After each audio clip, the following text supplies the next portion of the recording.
Hello learners, स्वागत है आपका हमारे यूट्यूब चैनल एजुकेशन अड्डा 11 में। तो चलिए आइए स्टार्ट करते हैं। और स्टार्ट करने से पहले आपको बता देते हैं, पेपर आप देख ही रहे होंगे। ये 23 नवंबर 2011 का है, जब पहली बार यूपी टेट का पेपर हुआ था। और इसमें जो है बहुत बड़ी भर्ती आई थी, 72,000 भर्ती आई थी। और ये पार्ट 2 है। इससे पहले जो है 1 to 15 मैंने करा दिए हैं क्वेश्चन। और ये पीआरटी का पेपर है, प्राइमरी लेवल का 1 to 5 का। और दूसरा है, आज जो है 16 से 30 तक कराएंगे, तो ये पेपर जो है कंप्लीट हो जाएगा। और इसका पार्ट 1 जो है प्लेलिस्ट में लगा हुआ है, वहां जाके आप देख सकते हैं। और अगर आपको इसकी पीडीएफ चाहिए तो एजुकेशन अड्डा 11 बाय दीपिका मैम के नाम से चैनल है, वहां आपको मिल जाएगी। और ये क्लास जो है आपको डेली 11 बजे मिलेगी, जब तक यूपी टेट का पेपर हो नहीं जाएगा। अभी तो प्रीवियस ईयर के क्वेश्चंस चल रहे हैं, फिर आपको थ्योरी क्लास भी स्टार्ट करेंगे जल्दी। तो आइए देखते हैं। सबसे पहला क्वेश्चन क्या है, नीचे लिखे वाक्य के लिए एक शब्द बताइए जो युद्ध में स्थिर रहता है, उसको क्या बोलते हैं। तो युद्ध में स्थिर रहने वाले को क्या बोलते हैं, युधिष्ठिर बोलते हैं। और अन्य भी ऑप्शन दे रखे हैं, जैसे यशस्वी ऑप्शन दे रखा है, तो यशस्वी के लिए क्या हो जाएगा, जिसने यश प्राप्त किया हो। यहाँ पे लिख देते हैं, जिसने यश प्राप्त किया हो, उसको क्या प्राप्त किया हो, उसको क्या बोलेंगे, यशस्वी बोलेंगे। और दूसरा ऑप्शन क्या है, सत्याग्रही है, बी ऑप्शन। तो सत्याग्रही के लिए क्या हो जाएगा, जो सत्य के लिए आग्रह करता हो। तो यहाँ पे बी ऑप्शन डाल भी देते हैं ताकि कंफ्यूजन ना हो। जो सत्य के लिए आग्रह करता हो, आग्रह करता हो। नेक्स्ट ऑप्शन क्या है, डी ऑप्शन है, अश्वारोह। तो अश्वारोह किसके लिए हो जाएगा, जो अश्व की सवारी करता हो। तो डी के लिए हो जाएगा, जो अश्व की सवारी करता हो। अश्व का मतलब क्या होता है, जो घोड़े की सवारी करता हो। तो सबका आपको पता चल गया। तो इसका जो है कौन सा ऑप्शन सही हो जाएगा, 16 का सी ऑप्शन। अब 17 क्वेश्चन है, शैव किसे कहते हैं। तो शैव जो है वो शिव की उपासना करने वाले को कहते हैं। तो डी ऑप्शन सही, इसका जो है बी ऑप्शन सही हो जाएगा। लेकिन पहले ब्लैक बोर्ड जो है रफ कर देते हैं, ताकि और जो इसमें भी ऑप्शन है वो भी मैं बता सकूं। तो देखिए, शिव की उपासना करने वाले को तो शैव बोलते हैं, आपको पता चल गया। लेकिन अन्य ऑप्शन दे रखे हैं, जो शक्ति की उपासना करता हो, तो उसको क्या बोलते हैं, शाक्त बोलते हैं। शक्ति की उपासना अर्थात देवी की उपासना करने वाले को। और नेक्स्ट है, जो विष्णु की उपासना करता हो, तो उसको क्या बोलेंगे, वैष्णव बोलेंगे। तो आपको तीनों पता चल गए। तो इसका जो है बी ऑप्शन सही हो जाएगा 17 का। आइए नेक्स्ट क्वेश्चन देखते हैं क्या है। और वीडियो आपको अच्छा लगे तो लाइक, सब्सक्राइब और शेयर जरूर करिएगा, ताकि सभी तक पहुंचे। नेक्स्ट 18 क्वेश्चन है। 18 क्या है, वाचाल कहते हैं, किसको कहते हैं, तो जो बहुत ज्यादा बोलता है उसको क्या बोलते हैं, वाचाल। नेक्स्ट है 19 क्वेश्चन है, श्याम धीरे धीरे चलता है। अब धीरे धीरे चलता है अर्थात श्याम कैसे चल रहा है, धीरे धीरे। तो ये श्याम का कुछ करने का से संबंधित है, क्रिया से संबंधित है। तो सबसे पहले आपको ये पता होना चाहिए विशेषण किसे कहते हैं, क्योंकि ये विशेषण का ही एक प्रकार है। तो विशेषण जो संज्ञा या सर्वनाम के शब्द की विशेषता बताते हैं। तो श्याम कैसे चल रहा है, श्याम जो है संज्ञा हो गई, कैसे चल रहा है, धीरे धीरे चल रहा है। तो इसलिए ये विशेषण है। और किस प्रकार का विशेषण है, क्रिया विशेषण है। तो 18 का जो है बी ऑप्शन जो है सही हो जाएगा, क्योंकि इस तरीके से आप आंसर को देख सकते हैं, अगर आपको डिफिनेशन क्लियर होगी। नेक्स्ट है, हम लोग 20 क्वेश्चन पे हैं। 20 देखते हैं क्या है। अब इसमें जो है वर्तनी पूछी है, और 2 क्वेश्चंस के लिए वर्तनी आई है। तो वर्तनी टॉपिक भी है जो इम्पोर्टेंट है। अब देखिए, आनुषांगिक किस प्रकार से लिखा जाता है। तो देखिए, आनुषांगिक लिखा है, इसलिए ये गलत है।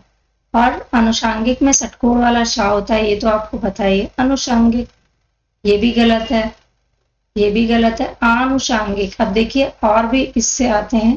तो जो इक प्रत्यय है उसमें क्योंकि बड़े आ की मात्रा में कंफ्यूजन होती है, लेकिन इक प्रत्यय में ऐसा है कि डिफिनेशन है कि जब इक प्रत्यय लास्ट में आता है तो जो पहला अक्षर होता है उसमें बड़े आ की मात्रा बढ़ जाती है।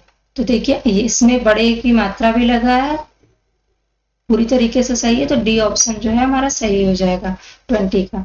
नेक्स्ट है अंत्याक्षरी किस प्रकार से लिखते हैं।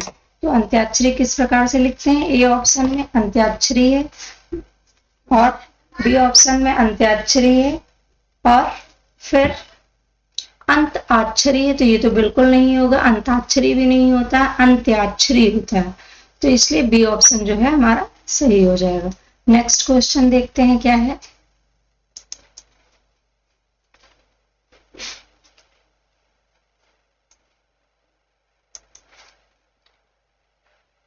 नेक्स्ट हम लोग चलेंगे अब 22 क्वेश्चन पे। आइए देखते हैं 22 क्वेश्चन क्या है। तो 22 पे चलना है ना, यस 22 कहाँ पे है, चलिए 23 है। ओके 23 देखते हैं क्या है, नंबरिंग गलत हो गई है। 23 से 25 के लिए इंस्ट्रक्शन है, नीचे कुछ शब्द दिए गए हैं, प्रत्येक शब्द में प्रयुक्त प्रत्यय लिखना है। तो प्रत्यय देखिए घुमक्कड़ का प्रत्यय क्या हो जाएगा, तो ओड़ा तो बिल्कुल नहीं होगा। प्रत्यय क्या होते हैं, जो शब्द के लास्ट में जुड़े होते हैं उनको प्रत्यय बोलते हैं। और सी भी नहीं होगा, ऊ भी नहीं होगा। अब ये घुमक्कड़ का अगर संधि करेंगे तो घुम प्लस अक्कड़ आ जाएगा। और इसी प्रकार के अन्य भी हैं जिसमें अक्कड़ प्रत्यय होता है, जैसे पियक्कड़, पियक्कड़ हो जाएगा, और बुझक्कड़, और कौन हो सकता है, उदक्कड़, और बहुत से हैं। और इसी तरीके से जैसे आक है, तो आक के लिए हो जाएगा तैराक, लिख सकते हैं तैराक, ठीक है। और नेक्स्ट क्या है, नेक्स्ट है ऊ, ऊ के लिए क्या क्या हो जाएगा, खाऊ, चालू, लागू, बहुत से हैं। और नेक्स्ट 24 पे आते हैं, तो आपने देख लिया प्रत्यय तो आसानी से आप पहचान जाएंगे। फिर नेक्स्ट है डिबिया के लिए कौन सा प्रत्यय हो जाएगा, तो डिबिया के लिए जो है डिबिया, डिबिया में जो है ईया प्रत्यय हो जाएगा, क्योंकि प्रत्यय बहुत आसान है। और बाकी अन्य ऑप्शन अन्य कौन कौन से प्रत्यय हो सकते हैं, तो डिबिया के अलावा ईया शब्द का दुनिया है, जड़िया है, बहुत से प्रत्यय हो जाएंगे। तो इसका जो है 24 का ए ऑप्शन सही हो जाएगा और इसका बी ऑप्शन सही हो जाएगा। तो चलिए आइए नेक्स्ट क्वेश्चन पे चलते हैं, पहले इसको रफ कर देते हैं।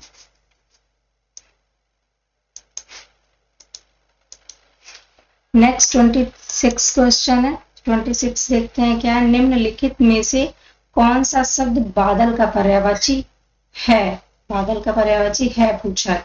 तो देखिए नीरद जो है वो बादल का पर्यायवाची है, लेकिन ये नीरज अंबुज किसके पर्यायवाची हैं, ये जो है वो कमल के पर्यायवाची हैं। अब बादल के अन्य पर्यायवाची अगर आप देखें तो बादल के अन्य पर्यायवाची हो जाएंगे मेघ, मेघ, ये गलत लिख गया, एक मिनट इसको पहले रफ करें। बादल के अन्य पर्यायवाची क्या हो जाएंगे, मेघ हो जाएगा, आब्र हो जाएगा और जिमूत। ये टफ है इसलिए बता रहे हैं, बाकी बहुत से पर्यायवाची हैं जो आप छोटे से पढ़ते आ रहे होंगे, लेकिन जो टफ है वो देखिए वारिधर है, पयोधि है, पायोधि है, ये सब किसके पर्यायवाची हैं, बादल के पर्यायवाची हैं। और ये नीरज और अम्बुज जो है जल का पर्यायवाची है। तो देखते हैं नेक्स्ट क्वेश्चन पे चलते हैं। 27 क्वेश्चन, इंद्रियों को जीतने वाले के लिए एक शब्द लिखना है। तो देखिए इंद्रियों को जीतने वाले को जितेंद्रिय बोलते हैं, लेकिन नेक्स्ट और भी ऑप्शन जो दे रखे हैं उनको भी देख लेते हैं। क्या पूछा है, अब जैसे दूरदर्शी है तो दूर तक सोचने वाले को क्या बोलते हैं? दूर तक। ये दा है मेरा। दूर तक सोचने वाले को क्या बोलते हैं? दूरदर्शी बोलते हैं, सोचने वाले को। और नेक्स्ट क्या दे रखा है? नेक्स्ट ऑप्शन है बी ऑप्शन, जो है दत्तचित्त। किसी काम को चित्त लगाकर करना। दत्तचित्त मतलब है, चित्त का मतलब होता है ध्यान। तो किसी कोई भी कार्य है, इसमें बी लिख लीजिए, किसी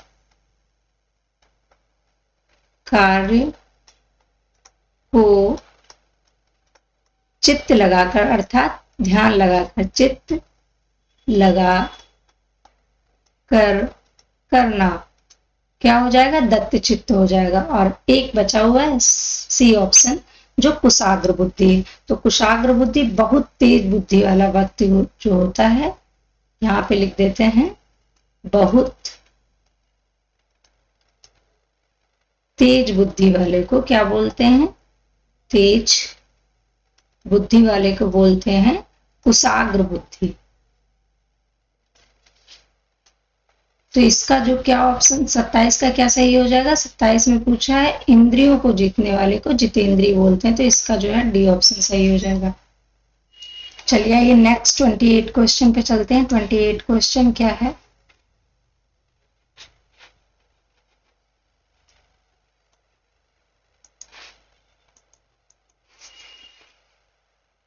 नेक्स्ट है 28।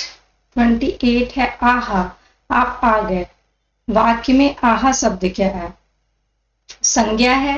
बिल्कुल नहीं, क्योंकि संज्ञा तो आप बहुत सर्वनाम भी या वह जो संज्ञा के स्थान पे प्रयुक्त होते हैं उनको बोलते हैं। विशेषण, विशेषण कौन होते हैं? जो संज्ञा या सर्वनाम की विशेषता बताते हैं। जैसे काला कौआ, तो काला कौआ में विशेषण क्या हो जाएगा? काला हो जाएगा। और किसकी विशेषता बता रहा है? कौआ। तो कौआ क्या हो जाएगा? विशेष्य हो जाएगा। अब सी ऑप्शन बचा अव्यय, तो आहा जो है वो अव्यय हो जाएगा।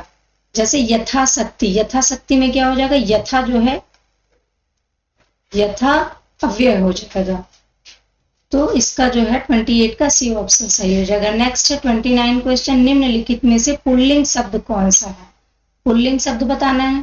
तो इसकी भी ट्रिक है, आप जो भी शब्द है उसके आगे सेंटेंस जो है स्त्रीलिंग या पुल्लिंग वाला बना के देखिए। अब जैसे नदी की धारा बह रही है, तो क्या है? नदी स्त्रीलिंग का शब्द, तो ये ऑप्शन नहीं होगा। इलायची, इलायची का भी आप देख लीजिए, इलायची मैंने चाय में डाल दी, तो स्त्रीलिंग शब्द बन रहा है, इसलिए ये भी नहीं होगा। फिर नेक्स्ट क्या है? डी ऑप्शन है, बी ऑप्शन है, सॉरी, पानी लाके दे दो, या प्यास लग रही है, तो यही शब्द जो है पुल्लिंग हो जाएगा। प्यास, प्यास कैसा है? प्यास लग रही है, तो ये भी स्त्रीलिंग होगा, तो ये भी नहीं होगा। पानी लाके दे दो, तो ये सेंटेंस जो है पुल्लिंग की तरीके से बन रहा है। तो आप इसको जो है सेंटेंस बना के आप देख सकते हैं कि कौन सा पुल्लिंग है, कौन सा स्त्रीलिंग है। तो चलिए आइए नेक्स्ट क्वेश्चन देखते हैं क्या है। इसका तो बी ऑप्शन सही हो गया 29 का। और अब लास्ट क्वेश्चन है आज का 30 क्वेश्चन। 30 पे देखते हैं क्या है।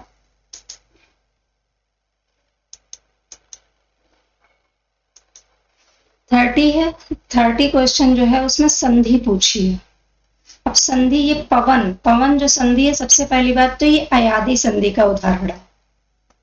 अयादी संधि में क्या होता है? ए, ए, ओ, औ के बाद अगर कोई स्वर, भिन्न स्वर आ जाता है, तो उसका, जैसे ए है तो उसका ए हो जाता है, ए का क्या हो जाता है?